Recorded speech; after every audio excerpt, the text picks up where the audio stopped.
Oh, a friend of mine from school. I remember I was in 6th grade. Some kid I met in school, we brought me over his house. I came over his house. He had little 2 mini bikes. And he put the Kiss live record on. And right off the bat, I was in love. I was like, this is the greatest thing in the whole world. And I want to be a part of this some way, somehow. Even if I was a roadie, I wanted to be a part of rock and roll. And then my cousin won tickets for Kiss when were filming Phantom of the Park. And she won tickets and I got to see him live. And it was just the most amazing thing I ever seen in my life. They looked like they were 15 feet tall.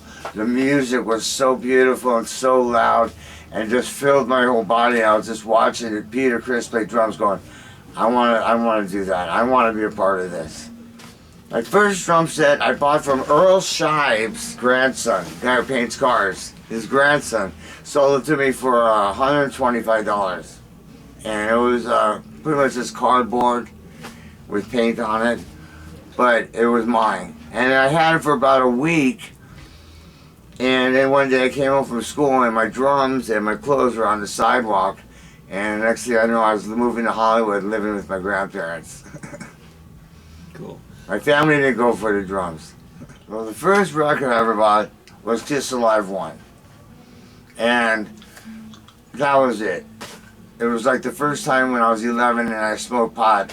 I put the Kiss record on and I found God. That's just like I said, I hear those Kiss songs, I just have these great feelings and these great memories of when I was younger. You know, whenever I feel down, I could just listen to those songs and I'm feel right back up again. Yeah. Oh, well, I met Slash in junior high school when we were 12.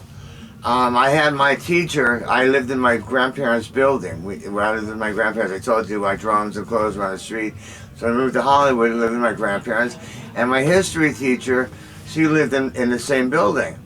So I knew I could make her crazy, and she wouldn't tell my grandmother because my grandmother was older and didn't want to make her upset. So I got her to chase me around the classroom. So she chased me around the room. I run into the next classroom with the door, open door.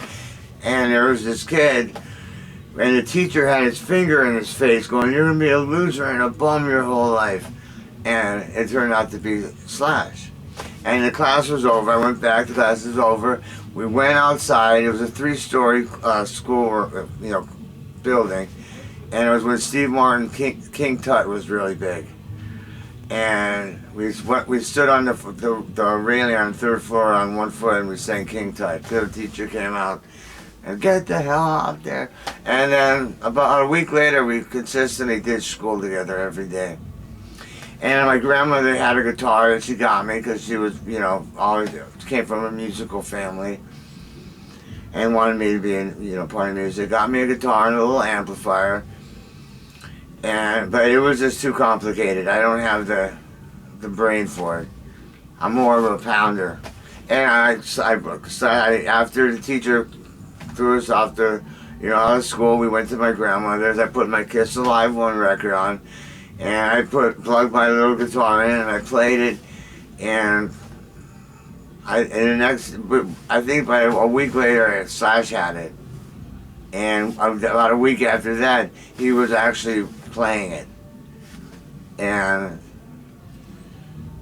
I was so honored to be a part of his life, and that I got to grow up with such great people.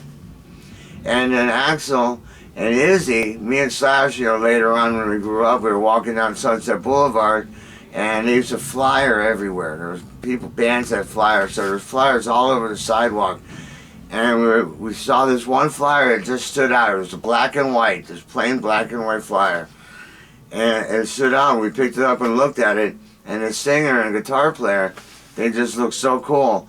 And for some magical way, we had a connection immediately, just through the picture. And it was Hollywood Rose. And it was Axl and Izzy. And we went into the Gazzarri's and we watched them. And I said, Sasha, if we get that singer and that guitar player and a great bass player, we will have the greatest fucking band ever. And then me and Slash put an ad in the recycler, and we met Duff. And to go back to the store I was at, we saw Izzy and Axl, and the next day we all used to hang out at this girl's house. I think her name was Julie. If it's not Julie, I'm so sorry, darling.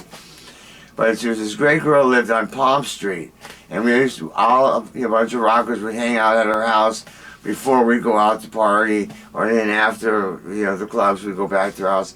Well, I was hanging out at Lizzie Gray, the guitar player from London's house, and Izzy was there. So I met Izzy through Lizzie. I met Izzy through Lizzie.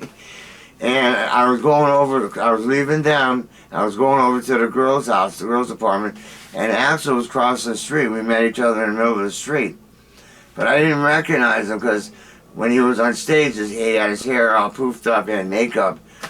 But I kind of asked him, I said, "Did you play last night?" And he was like, and so we met each other that way, and I said, "I got this great guitar player and a bass player." I says, I want to introduce you to him. And so we all got together. And we just, started playing, and we went, we started playing with other people.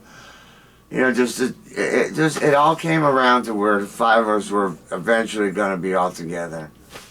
And I'm just so glad I was one of those five. Well, all of those songs are so passionate to me because it's my heart and my soul. And it was my heart and my soul, well, 1/5 of my heart and soul with the other guys as a band. Being part of a band, a group, a gang, a team is something that I always loved being a part of, and loved the whole thing about just working with people and creating things. And when we got together in a room together, it was magic. It was like we couldn't do wrong. And that feeling I get from hearing other people's music that I love so much, that makes me feel great, I get that from the music that the five of us created. So that's such a great thing, because I talk to a lot of musician friends that are friends of ours, and I ask them, "Dude, do you listen to your record?" And they're all, "No, dude, not one person from the 80s that we, our generation, even listens to their own records." I listen to Appetite every day. I play an Appetite song every day, just practicing at home, because it makes me feel so good to hear it. So I love being part of music that makes me feel how other people's music makes me feel. Well, a lot of songs that I grew up with, and from the 60s and 70s. At this moment, I couldn't name any of them to you, but just when I hear them, they just give me a special feeling in my heart and in my soul and my stomach. It brings back great memories. It's all about feeling good. I'll be just sitting on my balcony, unfortunately having a cigarette, and just without music, and it's just my head's just going. And then I'll come out, I'll bring my phone out, I'll put the music on, and just everything feels good. And the craziness of the brain stops. So music is awesome. I love it. It's wonderful. And I thank it. And I thank God I'm a part of it. Oh, well, it was the greatest thing in the world, touring with Aerosmith. Because for one, that's what was a big part, besides Kiss, was Aerosmith getting into music. And Steven Adler has always been a huge idol of mine and an inspiration, even though, and he does play drums amazing. Motley Crue, those guys were so great. Tommy and Nicky. Nicky is probably the biggest, besides Gene Simmons, probably the biggest genius in rock. And one of the sweetest guys. It's been an honor that I got to be a part of his life. I love the Rainbow. I have the greatest memories from there. See, and I hear music from back then, that generation, our generation. And I think about so many things that happened at the Rainbow. It was so great.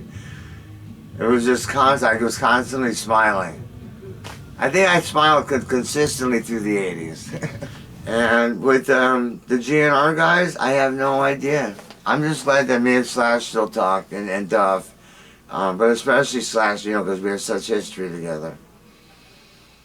And if something does happen, fucking cool, man. But I just got to keep doing what I'm doing. I'm living for today, and preparing for tomorrow.